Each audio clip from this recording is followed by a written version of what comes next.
Salut à tous, alors cette vidéo est la première d'une série sur le surhumain et son rapport à l'avenir chez Nietzsche, et les propos viennent d'un ancien mémoire que j'avais rédigé à l'époque. Alors si le fond tient debout, ça manque quand même encore pas mal de précision, d'explicitation et même parfois d'arguments. Et quand je me relis, la syntaxe aussi pourrait être améliorée sincèrement. En gros, c'est un jeune vin que je propose là. Après, il faut savoir qu'à l'époque de la rédaction de ce mémoire, j'avais passé 90% de mon temps à lire et à annoter toutes les œuvres de Nietzsche. En fait, j'avais un peu peur d'écrire, je me sentais pas légitime à écrire sur Nietzsche. J'avais l'impression que c'était vraiment la barre au-dessus, impossible à atteindre. Et donc, avec ce manque de confiance et de légitimité, j'ai passé tout mon temps à lire, à annoter, à commenter sur les livres et sur des brouillons les œuvres de Nietzsche, mais pas à écrire mon mémoire. Et en fait, c'est à la fin, sous le coup de la pression, il me restait un mois que j'ai commencé à écrire. Et en fait, c'est là où c'est venu absolument tout seul. C'est-à-dire que tout ce que j'avais lu, commenté, etc., ça venait tout seul, ça glissait. En fait, quand j'ai commencé à écrire, j'ai pas eu le syndrome de la feuille blanche. J'ai vraiment écrit pendant un mois, continuellement, et les idées venaient presque d'elles-mêmes. Comme quoi il faut se faire confiance, mais comme quoi aussi j'avais besoin de ce travail préparatoire en amont. Alors le fait est que comme j'ai eu qu'un mois pour tout rédiger, oui, ça manque cruellement d'argumentation et de précision. J'avais jamais pris le temps de rectifier tout ça, et là actuellement j'ai eu envie vraiment de me remettre à fond là-dedans, de me remettre à fond sur Nietzsche. C'est d'ailleurs pour ça que sur plusieurs mois là j'ai fait un très gros travail de traduction sur De la vérité et du mensonge au sens extramoral de Nietzsche. Donc j'ai réalisé une traduction inédite avec des cartes conceptuelles, des fiches, etc. et des exercices aussi. Pour le moment, les retours que j'ai, ça a l'air de plutôt bien plaire. Donc si vous voulez vous laisser tenter aussi, je mets un lien dans la description. Bref, pour revenir à nos moutons, donc là ce que je vous offre, ce que je vous propose, c'est un amuse-gueule, hein, c'est un petit aperçu, mais je suis vraiment en train de retravailler ce mémoire en profondeur pour ensuite pouvoir en faire une publication sous forme de livre, et pourquoi pas la proposer à des maisons d'édition. Donc le plat principal, pour le moment, il est toujours en cuisine. Alors profitez bien des petits amuse-gueules là que je vais vous mettre en série de vidéos. J'espère que ça vous plaira. N'hésitez pas à liker, partager, commenter, dire ce que vous en pensez. Au passage, n'hésitez pas à vous rendre sur mon site. J'y propose des formations, des cours, mes livres en version e-book et plein d'autres choses. J'ai aussi un blog dessus. Alors je publie peut-être pas assez souvent, mais il y a déjà pas mal de contenu dessus. N'hésitez pas aussi à vous inscrire à ma newsletter. Le mois prochain, ce sera le récapitulatif, le mois final de la newsletter qui portait sur la découverte, l'introduction un peu de la rhétorique. Donc c'est le dernier mail que j'enverrai sur cette question pour cette année. Ensuite, on passera à une série de mails pour comment rédiger, comment créer, écrire son propre manifeste. Donc j'espère que cette deuxième série de newsletters vous plaira aussi. N'hésitez pas à regarder aussi sur ma page d'accueil les liens d'affiliation que j'ai. Dedans, il y a tous les produits que j'utilise, en qui j'ai confiance, et vous avez en général des réductions quand même assez sympathiques. Donc, n'hésitez pas à aller voir. Encore une fois, je ne conseille que ce que j'ai testé et que j'approuve et que j'utilise au quotidien. Vous trouverez jamais quelque chose que je n'ai pas utilisé ou essayé et dont je ne suis pas certain dans le sens où j'ai l'intime conviction que c'est efficace et que c'est bon pour mon bien-être et ma santé. Après, je ne suis pas professionnel de la santé, donc, encore une fois, faites vos propres recherches derrière, essayez de regarder, de tester si ça vous convient. Et si c'est le cas, vous êtes souverain dans vos choix, donc achetez, essayez, ou ne le faites pas si vous n'avez pas confiance. Sur ce, je vous souhaite un bon épisode. Ciao! Alors ceci étant dit, on va commencer le premier épisode de la série qui va porter sur la question de comment naît la nécessité du surhumain dans l'esprit de Nietzsche. On va commencer avec le point de départ de la décadence, la naissance du ressentiment et ses conséquences. Dans la généalogie de la morale, Nietzsche s'attaque à la morale jusqu'à sa racine la plus profonde. Ce qu'il appelle premièrement l'inversion des valeurs, c'est la victoire des faibles sur les forts, par une longue insémination morale aux teintes chrétiennes. Cette inversion des valeurs, cette morale du faible, c'est là le premier gros problème auquel nous devons faire face pour arriver à penser le surhumain. Au début de la généalogie de la morale, Nietzsche rappelle que la morale d'aujourd'hui nomme ce qui est utile pour une communauté comme bon et ce qui est nuisible pour celle-ci comme mauvais. En conséquence, sont qualifiées de bonnes, je cite, les actions non égoïstes chez ceux en faveur de qui elles étaient accomplies, donc à qui elles étaient utiles. Ultérieurement, on a oublié cette origine de la louange et ressenti également comme bonnes les actions non égoïstes simplement parce que, conformément à l'habitude, elles étaient toujours louées comme bonnes, comme si elles étaient en soi quelque chose de bon. Vous retrouvez ça dans la généalogie de la morale, partie 1, bon et méchant, bon et mauvais, au paragraphe 2. Mais pour Nietzsche, ce n'est pas la morale à tenir pour pouvoir se réaliser ou s'épanouir. C'est une morale contaminée à tel point qu'elle n'a plus rien à voir avec une morale qu'on pourra qualifier d'originelle. En effet, les premiers forgerons de la valeur morale, c'est-à-dire de la morale dite originelle, étaient avant tout dans l'affirmation de soi-même et dans l'auto-approbation, selon Nietzsche. Or, rien de la morale actuelle n'y ressemble, puisqu'elle n'est plus dans l'auto-approbation, mais dans la recherche d'approbation de nos actes par autrui. C'est pourquoi Nietzsche dit, je cite, « Il me semble flagrant, en premier lieu, que cette théorie recherche et fixe le véritable foyer d'émergence du concept de bon, là où il n'est pas. Le jugement bon n'émane pas de ceux à qui on témoigne de la bonté, ce sont tout au contraire les bons eux-mêmes, c'est-à-dire les nobles, les puissants, ceux qui occupent une position élevée et ont l'âme élevée, qui ont ressenti et fixé eux-mêmes et leur agir comme bons, à savoir de premier rang par opposition à tout ce qui est bas, d'âme basse, commun et plébéien. » Je cite un peu plus loin.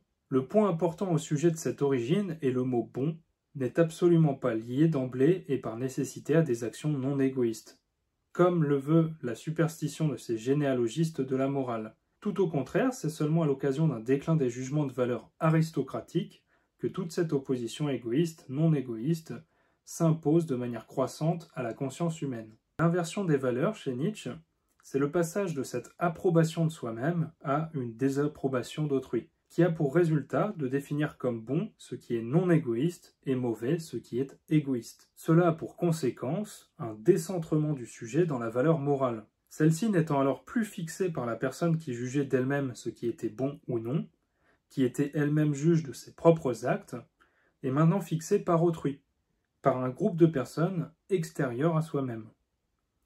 Une autre conséquence en dérive, la personne est rendue inactive car en attente d'approbation ou de désapprobation d'autrui. Cet individu se voit alors vidé de sa puissance. Posons-nous alors les questions suivantes. Comment ce changement de valeur s'opère-t-il et surtout, pourquoi s'est-il opéré? Est-ce un changement réellement mauvais pour l'homme? Y a-t-il une raison valable, nécessaire pour l'avoir fait? Faut-il garder cette vision morale ou procéder à une nouvelle inversion? Afin d'obtenir les réponses à ces questions, il va nous falloir remonter encore plus loin dans l'histoire et la généalogie de la morale. C'est parce que le faible ne peut se venger du fort qu'il ne peut agir mais seulement haïr, qu'il engendre en son sein un profond ressentiment. Or, c'est de ce profond ressentiment qu'émerge l'inversion des valeurs selon Nietzsche. Mais qu'est-ce que le ressentiment? Nietzsche dit à ce propos, je cite, « Le soulèvement d'esclaves en morale commence avec le fait que le ressentiment devient lui-même créateur et enfante des valeurs. Le ressentiment de ces êtres auxquels la véritable réaction, celle de l'action, est interdite et qui ne se dédommage qu'au moyen d'une vengeance imaginaire. Alors que toute morale noble procède d'un acquiescement triomphant à soi-même, la morale d'esclave dit dès le départ non à un, à l'extérieur, à un, autrement, à un, non pas soi-même, et c'est ce non qui est son acte créateur. Ainsi, le ressentiment chez Nietzsche, c'est le fait que le faible a la volonté de se venger du fort, mais cette volonté ne pouvant se rendre effective par impuissance, le faible intériorise cette volonté de vengeance qui se transforme en haine et en une forme de consolation imaginaire. D'où s'ensuit la réinterprétation de la force comme libre choix d'agir ou non. Puisque le faible ne peut pas se venger, il pense à tort qu'on peut librement choisir de ne pas se venger, de ne pas faire mal, de ne pas être fort, et cela, il s'en persuade lui-même, en plus d'en persuader le fort. Nietzsche prend l'exemple du criminel afin de démontrer que c'est en faisant les choses en cachette ou en se bridant que l'on se rend malade. Je cite, « Le type du criminel, c'est le type de l'homme fort placé dans des conditions défavorables, l'homme fort rendu malade. » Fin de citation. Or, la morale du ressentiment n'est autre chose que l'art de camoufler ses pulsions et de brider la force d'autrui. Elle rend donc malade tout ce qu'elle touche. Le criminel est souvent un homme bridé par la société et, lui interdisant sa nature, celle-ci le rend malade. Mais les faibles ne sont pas plus en bonne santé que le fort puisqu'ils ont caché la vérité avec la création du libre arbitre. Leur cachotterie et leurs mensonges les rendent eux aussi malades, car ils ne suivent pas non plus leur propre nature. L'humain en général devient en conséquence anémique, il perd en puissance. On passe donc bel et bien d'une morale noble à une morale d'esclave, selon Nietzsche, lorsque l'on passe d'une auto-approbation de soi à une désapprobation d'autrui. C'est-à-dire que le faible se venge imaginairement en dévaluant les actes du fort, en les caractérisant de méchants et en revalorisant ses propres actes comme bons, puisque les forts étant méchants ne peuvent être bons. Ce doit alors forcément être leurs actes qui sont bons selon ces faibles. Ce que Nietzsche caractérise très bien en différenciant la morale noble, le bon et le mauvais, du bon et du méchant de la morale d'esclave. Je cite, « Ce mauvais d'origine noble et ce méchant sorti du chaudron de la haine non rassasiée, le premier une simple création dérivée, un à côté, une couleur complémentaire, le second en revanche, l'original, le commencement, l'acte véritable au sein de la conception d'une morale d'esclave, qu'ils sont différents ces deux mots, de mauvais et de méchant, qui s'opposent en apparence au même concept de bon. Mais ce n'est pas le même concept de bon qu'on se demande plutôt qui au juste est méchant, au sens de la morale du ressentiment. Pour répondre en toute rigueur, le bon de l'autre morale justement le noble, le puissant, celui qui domine, si ce n'est qu'il est recoloré, réinterprété, revu par l'œil venimeux du ressentiment. Fin de citation. C'est-à-dire qu'avec la morale d'esclave, un glissement de terrain est opéré, les bons deviennent les méchants et les mauvais deviennent les bons. C'est une puissante déformation, une falsification et un renversement des valeurs qui s'effectuent. On peut le comprendre encore mieux avec l'exemple des rapaces et des agneaux de Nietzsche, qui ne sont autres que les personnifications des forts et des faibles. Je cite, « Que les agneaux soient pénétrés de rancune envers les grands oiseaux de proie, voilà qui n'a rien de surprenant, à ceci près que ce n'est pas une raison pour faire griffe aux grands oiseaux de proie de s'emparer de petits agneaux. Et si les agneaux disent entre eux, ces oiseaux de proie sont méchants, et celui qui n'est en rien oiseau de proie, mais tout au contraire son opposé, un agneau, ne serait-il pas bon? Il n'y a rien à redire au fait d'ériger ainsi un idéal, si ce n'est que les oiseaux de proie considéreront cela d'un œil quelque peu sarcastique, et se diront peut-être, de notre côté, nous n'avons nulle rancune à leur égard, à ces bons petits agneaux, et même nous les aimons, il n'y a rien de plus succulent qu'un tendre agneau. Exiger de la vigueur qu'elle ne soit pas un vouloir conquérir, un vouloir subjuguer, un vouloir se rendre maître, une soif d'ennemi, de résistance et de triomphe, c'est un non-sens, exactement au même titre qu'exiger de la faiblesse qu'elle s'extériorise comme vigueur. Fin de citation. Cela montre que l'oiseau de proie n'a aucune rancune envers l'agneau. Il est naturellement fort et il n'éprouve pas de quelconque ressentiment vis-à-vis de l'agneau, du faible. En effet, le fort ne hait pas le faible, il n'y a que l'inverse qui se produit.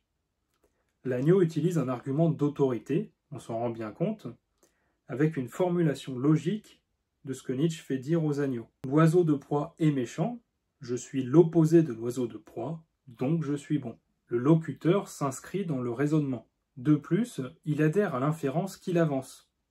Il se présente aussi comme une source fiable et impose comme vraie sa vision des choses. Or, ce qu'il avance n'est que son opinion, ce qui a pour conséquence que son discours n'est qu'un argument d'autorité et que sa conclusion n'est alors, de fait, pas du tout pertinente avec les inférences qu'il fait. Par cela, il tente donc de tromper le fort, et de nous tromper avec, et de se tromper avec. Pour bien reprendre le développement, l'agneau accuse l'oiseau de proie d'être méchant du fait qu'il aurait la liberté de ne pas l'être, alors que l'agneau, lui, ne peut être oiseau de proie. Il fait donc croire que le fort a la liberté de ne pas exercer sa force et d'ainsi devenir bon comme lui. L'agneau, le faible, celui qui ne peut rien exercer puisqu'il est mauvais et qu'il n'en a pas la force. L'oiseau de proie aurait librement choisi d'agir en méchant alors qu'il n'agit que selon sa nature, par-delà bien et mal. Et l'agneau fait croire qu'il a librement choisi d'agir en agneau, librement choisi d'agir bonnement. C'est là toute la bassesse et la falsification de la faiblesse métamorphosée en vertu par l'agneau. Il fait croire à un libre arbitre afin de justifier ses propos. Il dénature l'oiseau de proie, le met en cage, et lui surpasse sa nature avec des ailes de bois. L'analogie terminée, Nietzsche revient sur l'homme, et voilà la ruse des faibles, selon lui, et ce qu'il déduit de cette ruse. On peut ainsi voir très nettement que l'agneau se convainc lui-même du fait que lui et l'oiseau de proie ont tous deux librement choisi d'agir comme ils le font. L'agneau fait croire qu'il a choisi en toute liberté d'être faible, de même l'homme faible s'est convaincu qu'il a choisi d'être faible, tout comme le fort aurait choisi d'être fort, car tous deux sont des sujets non déterminés selon le faible, ils sont indifférents et ont le choix de faire ou de ne pas faire ce qu'ils font. Par cet acte, l'homme faible travestit ses faiblesses en vertu et en actes bons. Il contamine ensuite l'homme fort en changeant ses actes naturels par-delà bien et mal en actes consciemment mauvais, dignes des pires cruautés existantes. Et il ne s'arrête pas là.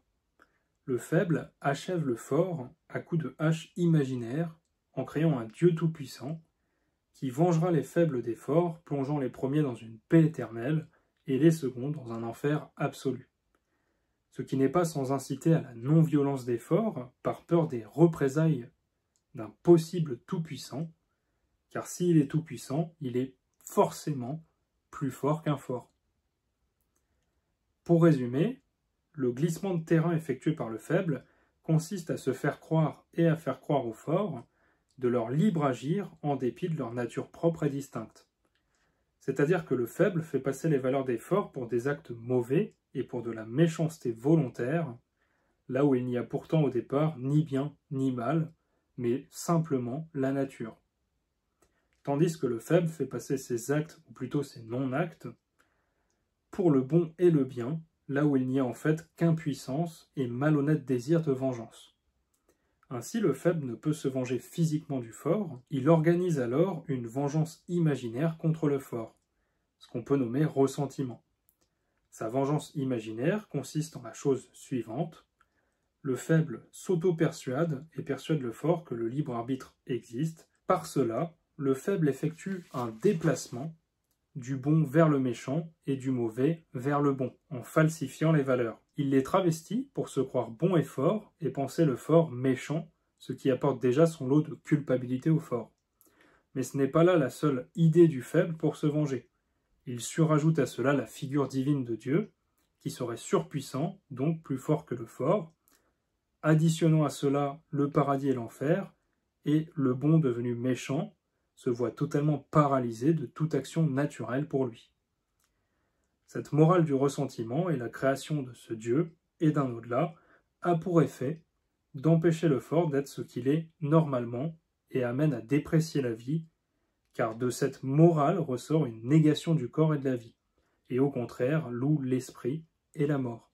Dans le prochain épisode, on verra la mort de Dieu et la dévaluation de ses valeurs. J'espère que ça vous a plu. Si c'est le cas, n'hésitez pas à vous abonner, à liker, à commenter. Et moi, je vous dis à la prochaine. Et n'hésitez pas à passer sur mon site et à regarder un peu ce que je fais.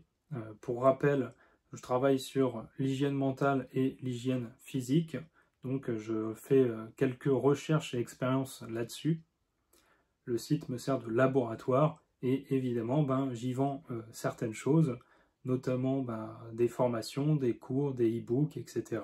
Et surtout côté corps, j'ai quelques affiliations avec des produits que je considère vraiment bons et respectueux à la fois de l'être humain et de la nature. Allez, salut!